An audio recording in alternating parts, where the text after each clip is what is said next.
Often, as healthcare systems assess cardiology challenges, the focus lands on hospital care, optimizing equipment, departmental pathways, staff, and so on.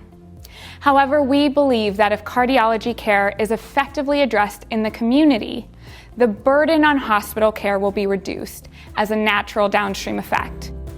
This isn't a new idea, though, so why are we talking about it now? We've been hearing from our customers in tertiary care that a lack of resilience has resulted in backlogs and higher volumes that are exacerbating an already challenging situation. Specifically, they're saying three things: that the burden of cardiovascular diseases has been and is consistently overwhelming in terms of both prevalence and cost. And what's especially frustrating about this is that most cardiovascular diseases are treatable if detected and managed early.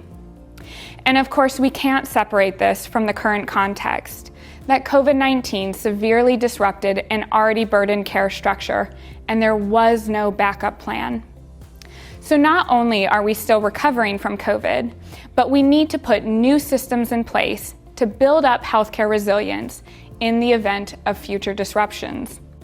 The conclusion then is that a lack of community care is forcing tertiary care to deal with unnecessary volumes and more acute patients.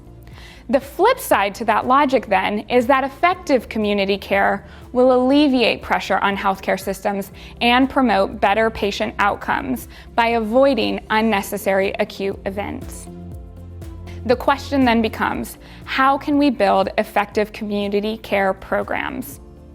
At GE, we have three enabling approaches to support expanded community care and improve system resilience: upskilling and equipping primary care facilities and staff to enable early detection, mobile cardiac units for the hardest to reach patients, focusing on high volumes of low acuity patients, and community centers with dedicated and comprehensive cardiology services for diagnosis and chronic patient management.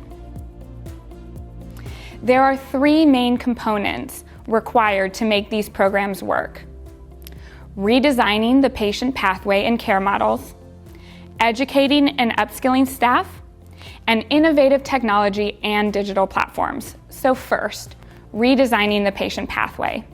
Again, this focuses on the details of moving care from the hospital setting to the community, with an emphasis on improved patient experience. Second, upskilling staff to ensure they have the right tools and skill sets to effectively identify risk factors and refer onwards. And then lastly, putting the technology closer to the patient to increase access to early diagnostics.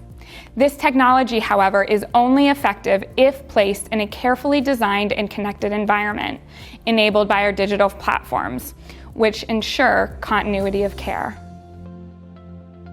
We have done this before. GE recently partnered with a private medical company to undertake design and installation of the One Welbeck Center.